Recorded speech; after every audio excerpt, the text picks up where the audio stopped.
أنفسنا ومن سيئات أعمالنا ونعوذ بالله من شرور أنفسنا ومن سيئات أعمالنا من يهده الله فلا مضل له ومن يضلل فلا هادي له ونشهد أن لا إله إلا الله وحده لا شريك له ونشهد أن سيدنا ومولانا وحبيبنا محمدا عبده ورسوله أرسله بالحق بشيرا ونذيرا بين يدي الساعة وداعيا إلى الله بإذنه وسراجا منيرا صلى الله تعالى عليه وعلى آله وأصحابه وبارك وسلم تسليما كثيرا كثيرا. أما بعد فأعوذ بالله من الشيطان الرجيم. بسم الله الرحمن الرحيم. والعصر إن الإنسان لفي إلا الذين آمنوا وعملوا الصالحات وتواصوا بالحق وتواصوا بالصبر. فقال عز وجل قل هذه سبيلي أدعو إلى الله على بصيرة أنا ومن اتبعني وسبحان الله وما أنا من المشركين. فقال عز وجل ومن أحسن قولا ممن دعا إلى الله وعمل صالحا فقال إنني من المسلمين. صدق الله العظيم. فقال عليه الصلاة والسلام بلغوا عني ولو آية. فقال فليبلغ الشاهد الغائب. فقال عليه الصلاة والسلام لا يؤمن أحدكم حتى يحب لأخيه ما يحب لنفسه. فقال عليه الصلاة والسلام لا يؤمن أحدكم حتى يكون هواه تبعا لما جئت به أو كما قال عليه الصلاة والسلام. میرے محترم بھائیو دوستوں بزرگوں، اللہ رب العزت نے سارے کے سارے انسانوں کی دنیا اور آخرت کی ساری کامیابیاں اپنے دین میں رکھی ہیں. سارے کے سارے انسانوں کی دنیا آخرت کی ساری کامیابیاں اللہ رب العزت نے اپنے دین میں رکھی ہیں. جو دین پر چلتے ہیں اور دین کی محنت کرتے ہیں اللہ رب العزت انہیں کامیاب فرماتے ہیں. دنیا کی بھی کامیابی ان کو ملتی ہے، آخرت کی بھی کامیابی ملتی ہے. اور جو دین کو چھوڑ کے زندگی گزارتے ہیں اللہ رب العزت دنیا میں بھی ناکام اور آخرت میں بھی ناکام. اگر دنیا میں وقتی طور سے تھوڑے وقت کے لیے دیکھنے میں نظر آتا ہے کہ یہ آدمی بہت کامیاب ہے، اس کی ضرورتیں پوری ہو رہی ہیں، یہ آدمی بڑے ٹھاٹ باٹ میں ہے، لیکن یہ وقتی عارضی چیز ہے، اس کو کامیابی نہیں کرتے.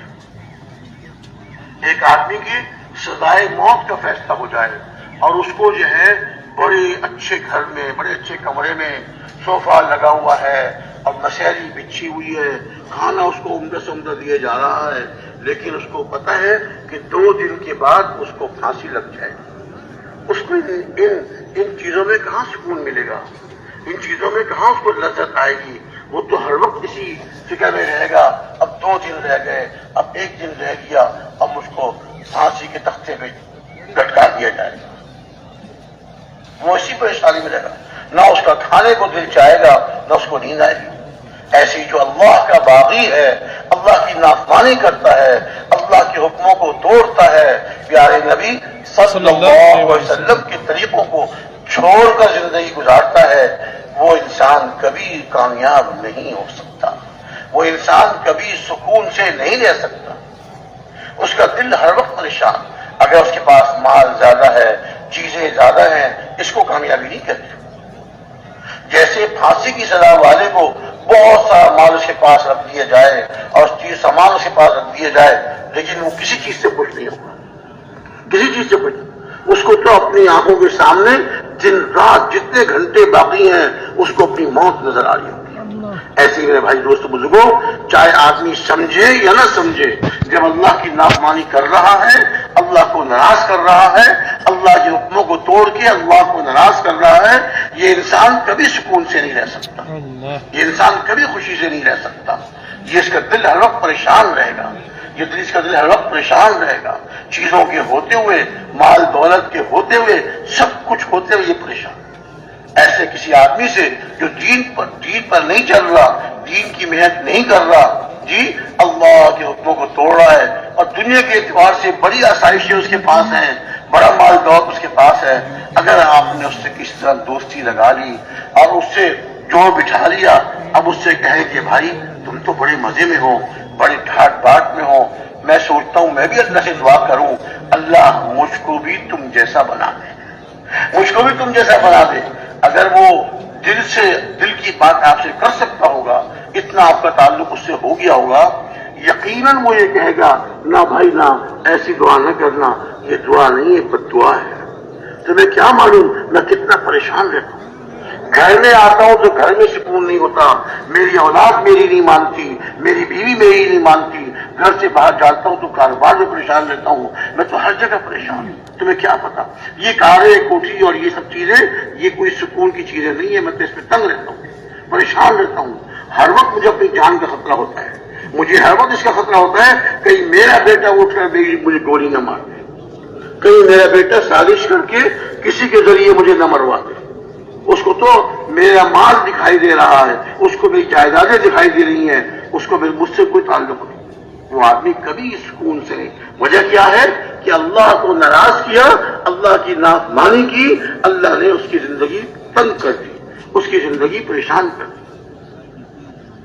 اللہ تعالیٰ نے ارشاد فرمایا ومن اعرض عن ذکری فإن له معیشة ضنکا ونحشره یوم القیامة اعمی قال رب لم حشرتني اعمی وقد كنت بصیرا قال كذلك اتتك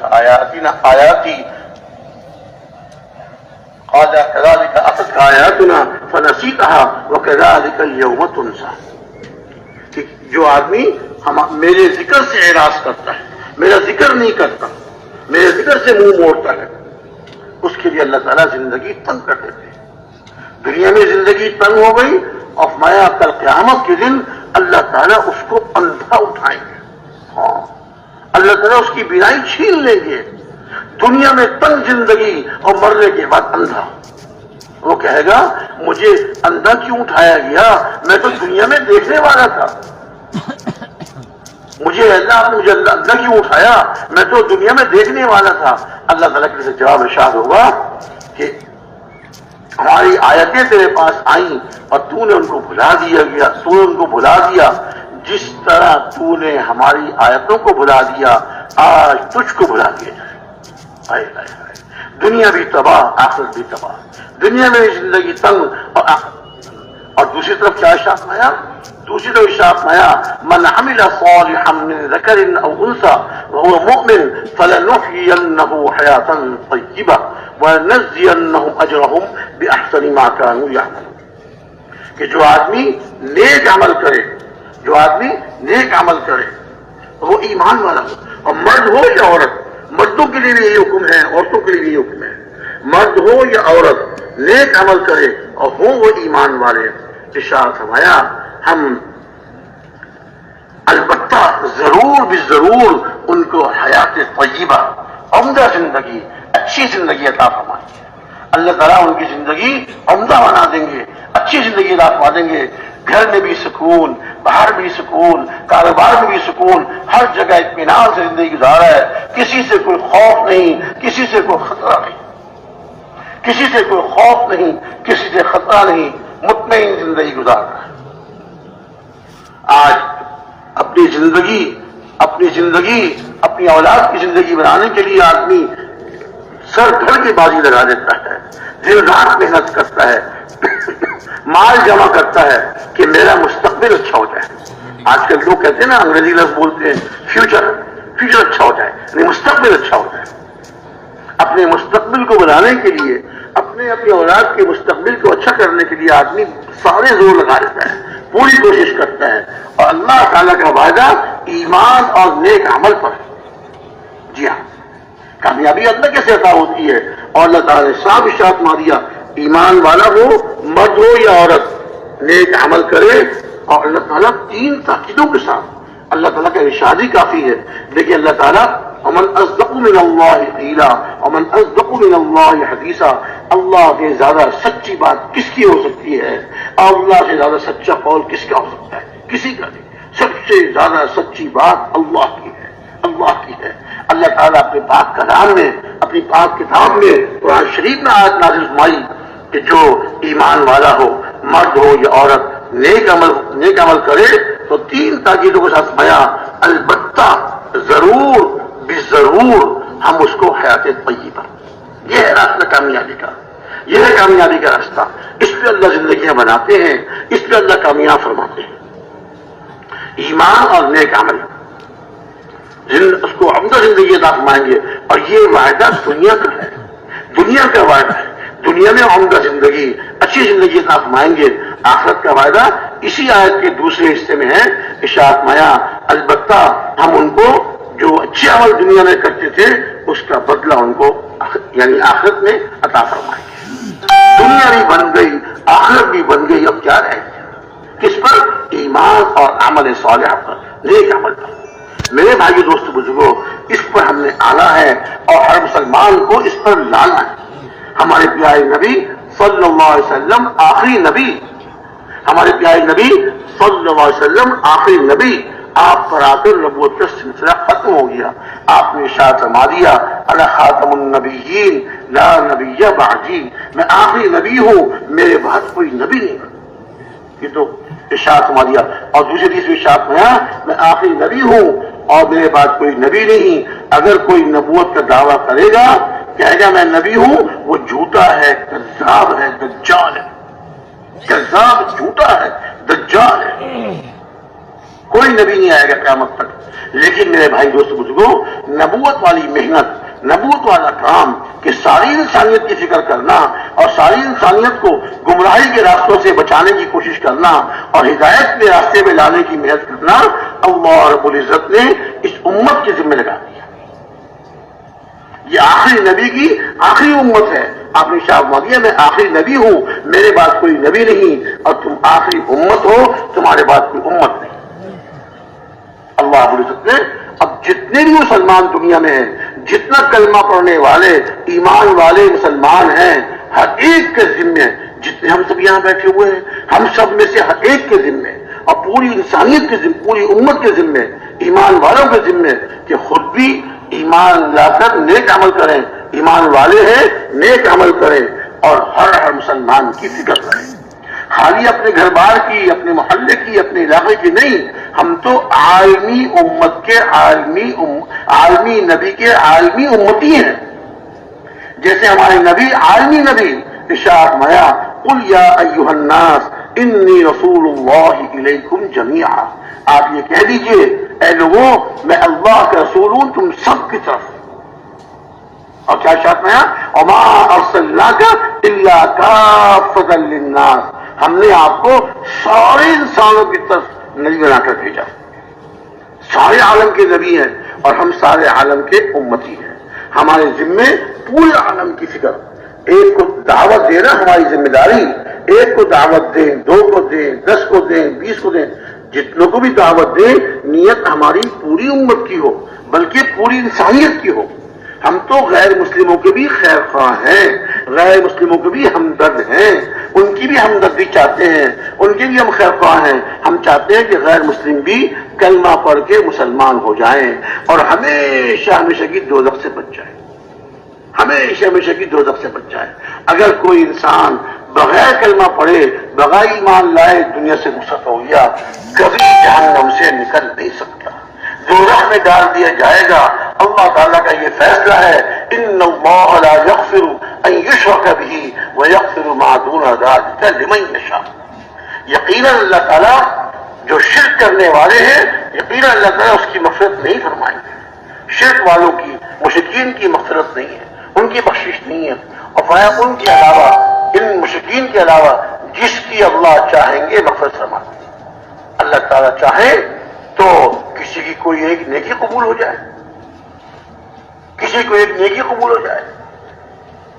فاسقہ فاجرہ عورت ایک سفر میں جا رہی تھی، ایک پیاسے کتے کو پانی پلا دیا، اللہ کی رضا کے لیے، اللہ کو ان کی یہ نیکی پسند آ گئی، اللہ نے زندگی بھر کی گناہ معاف فرما دیے۔ ان سے کون پوچھ سکتا ہے؟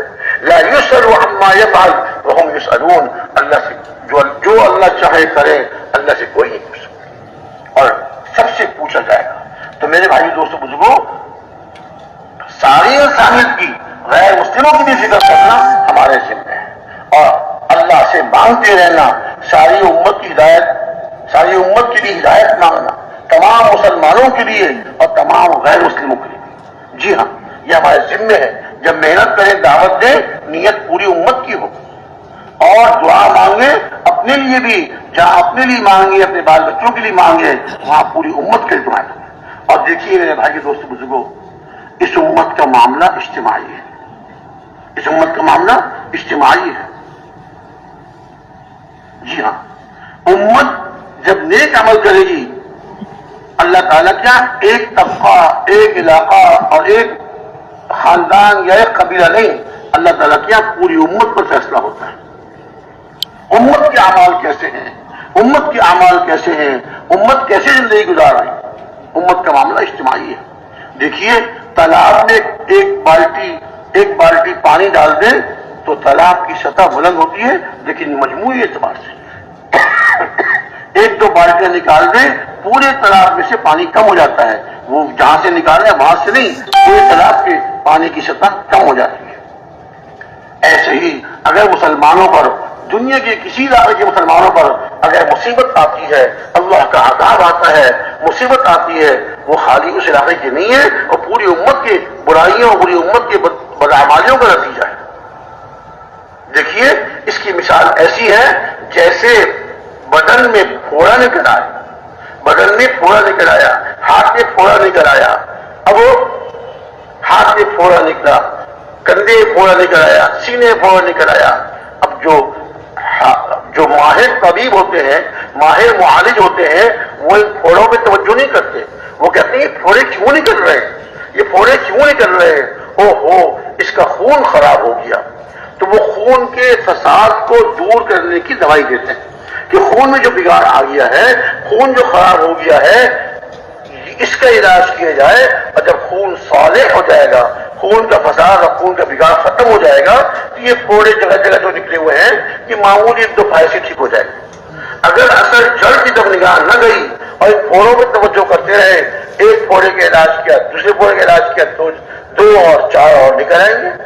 اللہ کی جو جڑ ہے وہ جب تک ٹھیک نہیں ہوگی یہ پھوڑے نکلتے رہیں گے۔ میرے بھائی دوست بزرگوں، آج امت میں جو بگاڑ آیا ہے، سب سے پہلا بگاڑ وہ یقین کا بگاڑ ہے، دلوں کا یقین بگڑ گیا، اور دوسرا اعمال کا بگاڑ ہے، اعمال بگڑ گئے، یقین بگڑے اعمال بگڑے، یقین بگڑے عمل بگڑے، اور جب یقین بگڑ گیا عمل بگڑ گئے، اللہ تعالیٰ کی طرف سے مصیبتوں کے اور تکلیفوں کے اور پریشانیوں کے فیصلے ہوئے۔ کہ مسلمان کہتے ہیں اللہ ہماری مدد کیوں نہیں کرتے؟ اللہ کی مدد کیسے آئے گی جب امت میں برائیاں۔ ام المؤمنین حضرت عائشہ صدیقہ رضی اللہ عنہا نے حضور سے پوچھا کہ یا رسول اللہ، کیا ہم اس وقت بھی ہلاک ہو سکتے ہیں جبکہ ہم میں نیک لوگ موجود ہوں، اللہ والے نیک لوگ موجود ہوں، تب بھی ہلاک ہو سکتے ہیں؟ فرمایا کہ ہاں، جب برائی غالب ہو جائے، برائی کی کثرت ہو جائے، برائی غالب ہو جائے۔ اب ہم دیکھیں امت میں برائی غالب ہے یا نیکی غالب ہے؟ امت میں ساری دنیا کے مسلمانوں میں برائی غالب ہے یا نیکی غالب ہے؟ نیکی زیادہ ہو رہی ہے، برائیاں زیادہ ہو رہی ہیں۔ ہائے ہائے، یہی وجہ ہے آج امت مصیبتوں میں پھنسی ہوئی ہے، مصیبتوں میں دھس چکی ہے۔ جیسے کوئی جانور یا انسان دلدل والی زمین میں گر جائے، ہاتھ پاؤں مارتا ہے نکلنے کے لیے، اور جتنا ہاتھ پاؤں مارتا ہے اتنا دھستا چلا جاتا اور دھستا چلا جاتا۔ آج امت کا یہ حال ہو چکا ہے، مصیبتوں پریشانیوں میں گھر گئی ہے، نکلنا چاہتی ہے، اس کے لیے کوشش کرتی ہے، جتنی کوشش کرتی ہے اتنی مصیبتوں میں اور پھنس جاتی ہے۔ میرے بھائی دوستو بزرگوں، اس کا ایک ہی علاج ہے، اور وہ علاج کیا ہے کہ امت اس پر آ جائے کہ اپنی زندگی بنائے، اپنے ایمان کو مضبوط کرے، اللہ کی طرف بلا کر، اللہ کی طرف دعوت دے کر لوگوں کے یقینوں کو درست کرنے کی محنت کرے۔ میرا اپنا یقین درست ہو جائے اور اللہ تعالیٰ پوری امت کو ہدایت کرے، دعوت خوب دے، یقین کی بات خوب کرے، اللہ تعالیٰ سے ہونے کو اور اللہ کے ہر غیر سے، اللہ کے ارادے کے بغیر کچھ نہ ہونے کو خوب بیان کرے۔ میرا یقین بگڑا ہوا ہے، اپنے یقین کی اصلاح کے لیے سے دعوت دیں اور اپنے عملوں کو بنانے کی کوشش کریں کہ میرے عمل اچھے سے اچھے ہوتے چلے جائیں، میری نماز بڑھیا سے بڑھیا ہوتی چلی جائے، میں اللہ کا ذکر کروں تو اللہ کا ذکر پورے دھیان کے ساتھ کروں، قرآن پاک کی تلاوت کروں اللہ کے دھیان کے ساتھ، یہ اللہ کا کلام ہے، میرے رب کا کلام ہے۔ حضرت عکرمہ رضی اللہ تعالیٰ عنہ جب قرآن پاک کھولتے تھے پڑھنے کے لیے فرماتے تھے ھذا کلام ربی، ھذا کلام ربی، یہ تو میرے رب کا کلام ہے، یہ میرے رب کا کلام ہے، اور بے ہوش ہو جاتے تھے۔ اپنی فاقہ ہوتا تھا پھر قرآن کھولتے تھے اور پڑھنے کے لیے، اور یہ کہتے تھے ھذا کلام ربی، ھذا کلام ربی، یہ میرے رب کا کلام ہے، یہ میرا رب کا کلام ہے، ہوش رکھتے۔ تو ہم اللہ کا ذکر دھیان کے ساتھ، نماز پورے خشوع و خضوع کے ساتھ، نیت باندھنے سے لے کر اور سلام پھیرنے تک ایک اللہ کے دھیان کے ساتھ، ایک اللہ کے دھیان کے سوا کسی کا دھیان نہ ہو، اس کی ہم محنت کریں، اپنے اوپر بھی محنت کریں، دوسروں کو بھی اس کی دعوت دیں، دوسروں کو بھی اس کی ترغیب دیں، اور یہ دھیان والی نماز پڑھ کر جب آدمی اللہ کی طرف متوجہ ہوتا ہے، اللہ سے مانگتا ہے، اللہ اس کی مصیبت کو دور کر دیتے ہیں، اللہ اس کی پریشانی کو دور کر دیتے ہیں، اللہ تعالیٰ اس کی حاجت اور ضرورت کو پوری فرما دیتے ہیں۔ نماز پر محنت کریں، اپنے نماز کے مسائل کو سیکھ کر، علم و ذکر، علم کو علماء کے پاس جا کر ہم فضائل کا علم اور مسائل کا علم اور اللہ کے ذکر کرنے والے بن جائیں۔ جتنا دھیان سے اللہ کا ذکر کریں گے، وَيَا اذْكُرُونِي فَاذْكُرُونِي أَذْكُرْكُمْ وَاشْكُرُوا لِي وَلَا تَكْفُرُونَ، تم میرا ذکر کرو میں تمہارا ذکر کروں گا، میں تم کو یاد کروں گا، تم مجھ کو یاد کرو میں تمہیں یاد کروں، اور میرا شکر ادا کرو اور میری ناشکری نہ کرو۔ اللہ تعالیٰ کی نعمتیں بے شمار نعمتیں، صبح سے لے کے شام تک اور شام سے لے کے صبح تک اللہ کی نعمتیں نہیں۔ تو میرے بھائی دوست بزرگوں، اپنی زندگی کو ہم بنائیں اور مسلمانوں میں آپس میں ایک دوسرے کے ساتھ اخلاق سے پیش آئیں، ہمارے معاشرت اچھی ہو، معاشرت ہماری سنت کے مطابق ہو، ہمارے معاملات اچھے سے اچھے ہوتے جائیں، ہمارے معاملات میں کوئی خرابی نہ ہو، حقوق کے ادا کرنے والے ہم بن جائیں، جو جو میرے ذمہ حق ہے اس کو ادا کرنے والا بن جاؤں۔ مرنے کے بعد مجھ سے یہ نہیں پوچھا جائے گا کہ تمہارا حق کسی نے ادا کیا کہ نہیں کیا، بلکہ یہ پوچھا جائے گا تمہارے ذمہ جو حقوق تھے وہ ادا کر کے آئے ہو کہ نہیں۔ ہمارے پیارے نبی صلی اللہ علیہ وسلم کے پاس جب کوئی جنازہ لایا جاتا آپ پوچھتے اس کے ذمے کسی کا حق تو نہیں، اس میت کے ذمے کسی کا کوئی حق تو نہیں؟ اگر عرض کرتے جی اس کے ذمے قرض ہے، اس کے ذمے فلاں کا حق ہے، تو ارشاد فرماتے کہ تم لوگ اس کی نماز پڑھ لو، میں نہیں پڑھاؤں گا۔ ایک دفعہ جنازہ لایا گیا، معمولی سی رقم ان کے ذمے تھی، چند درہم، حسب معمول آپ نے پوچھا ان کے ذمے کسی کا حق تو نہیں؟ عرض کیا گیا سنا چند درہم ہے، ارشاد میں تم نماز پڑھ لو۔ حضور اقدس صلی اللہ علیہ وسلم اس جنازے کی نماز پڑھنے سے انکار فرما دیا کرتے تھے۔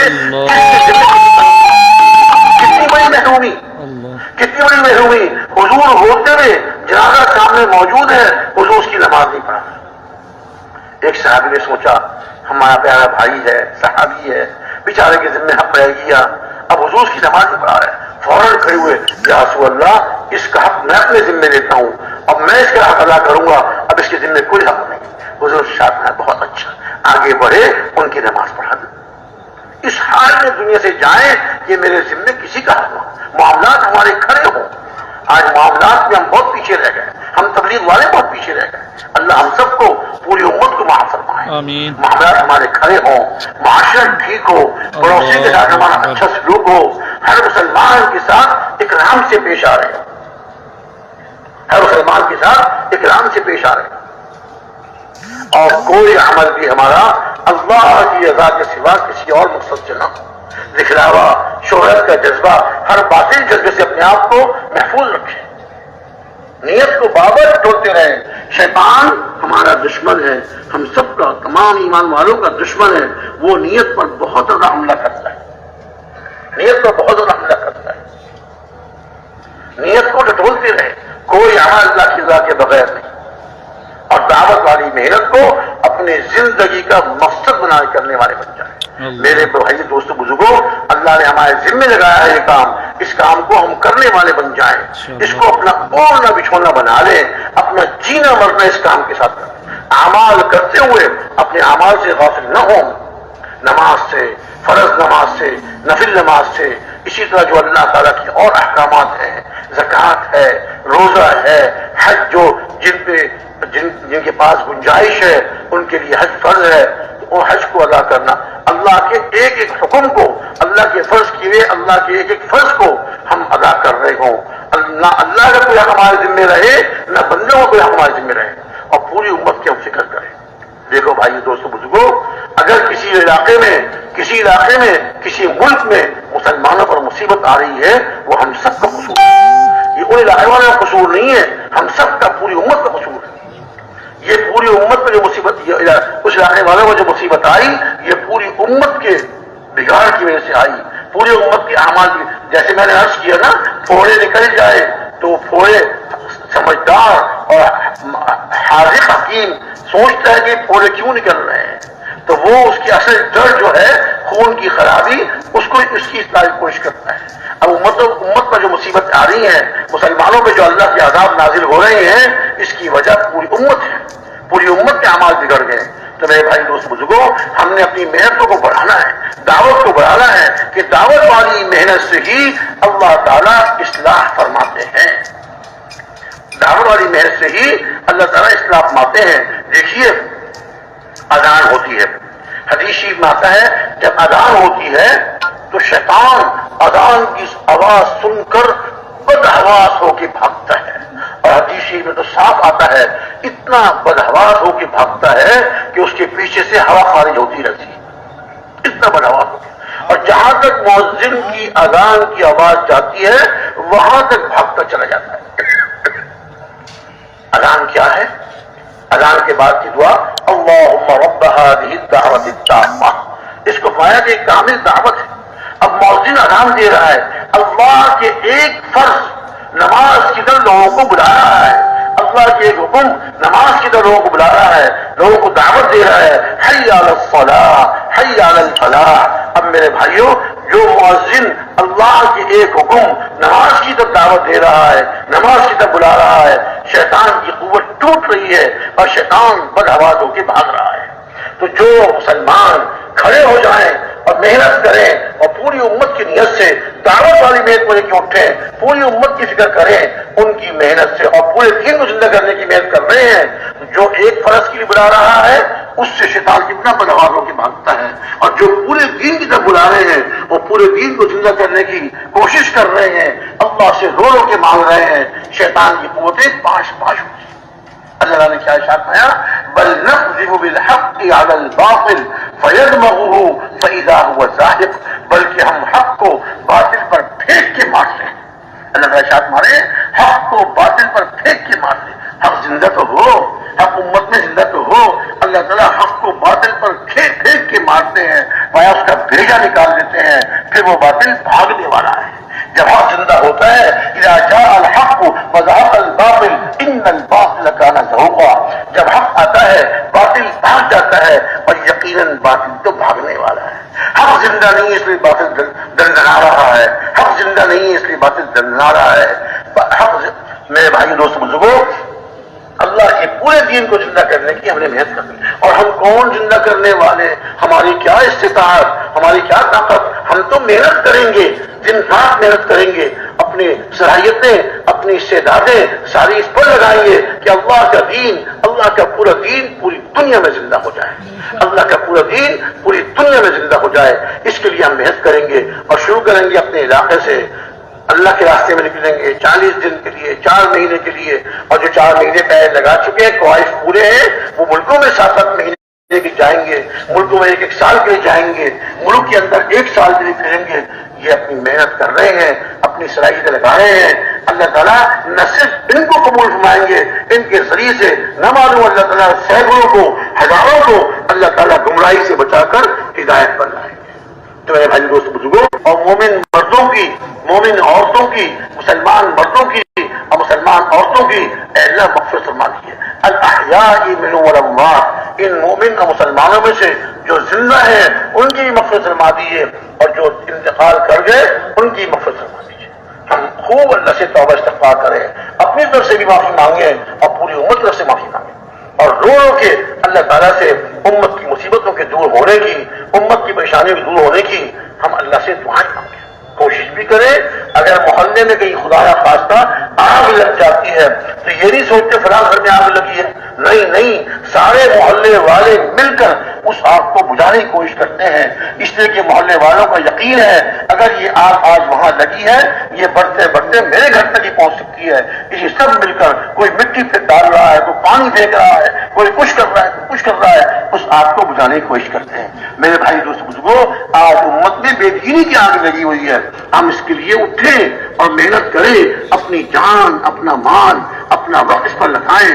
جی دنیا کی محنتیں کرنی ہے لیکن اس کو نمبر 2 رکھنا ہے، مقصد اللہ کے دین پر چلنا، اللہ کے پورے دین پہ عمل کرنا اور دین کی محنت، دین کو زندہ کرنے کی محنت کرنا۔ جب اس کے ہم اپنی صلاحیتیں لگائیں گے، اپنی استعدادیں اس پہ خرچ کریں گے اور رو رو کے اللہ سے مانگیں گے، اللہ رب العزت ہماری محنتوں کو قبول فرما کر امت کی ہدایت کے فیصلے فرمائیں گے، امت کی پریشانیوں کو اللہ دور کر دیں گے۔ تو میرے بھائی دوست بزرگوں، درخواست یہ ہے، ہمارے بزرگ یہ ارشاد ہمارے ہیں کہ ہم دعوت والی سے مبارک محنت کو اپنی زندگی کا مقصد بنا لیں، اپنی زندگی کا مقصد بنا لیں۔ آپ میں سے کون کون سے بھائی ہیں جو محنت کریں گے نا انشاءاللہ؟ ایک چلے 3 چلے کا کام نہیں ہے، وہ تو کرنا ہی کرنا ہے۔ جن کو اب تک 3 چلے ہی لگے وہ 3 چلے لگانے ہیں، 4 مہینے لگانے ہیں، چلہ لگانا ہے، ہر سال چلہ لگانا ہے، لیکن مقصد اور عزم تو ہو کہ ہم نے اس دعوت والی محنت کو ساری زندگی کرنا ہے، جہاں بھی ہو، ہر جگہ، ہر حال میں، ہر وقت، ہر جگہ، ہر وقت، ہر حال میں اس محنت کو کرنا ہے، اور ہر مسلمان کی محنت کرنا ہے، ہر جگہ، ہر وقت، ہر حال میں ہر مسلمان کی محنت کرنا ہے، 4 ہر کے ساتھ، ہر جگہ، ہر وقت، ہر حال میں اور ایک کی محنت کرنا ہے۔ تو آپ سب اس کے لیے تیار ہیں نا انشاءاللہ؟ اور راتوں کو اٹھ کے خوب دعائیں مانگیں، امت کی مصیبتوں کو دور ہونے کی، امتوں کی مصیبتوں کو دور اللہ تعالیٰ دور فرما دے، اس کے لیے خوب رو رو کے اللہ تعالیٰ پوری امت پہ رحم فرما دے، ان کو ہدایت بھی دے دے اور ان کی مصیبتوں اور پریشانیوں کو اللہ دور فرما دے۔ خوب دعائیں مانگیں، ہمارے اوپر حق ہے، اگر ایک مسلمان کو مصیبت میں دیکھے اس کی مصیبت کو دور کرنے کی کوشش کرے اور دعائیں مانگے رو رو کے اللہ سے۔ سب کریں گے بھائی انشاءاللہ؟ اب انشاءاللہ مغرب کے بعد بھی بات ہوگی، ہمارے بزرگ تشریف لائیں گے، بات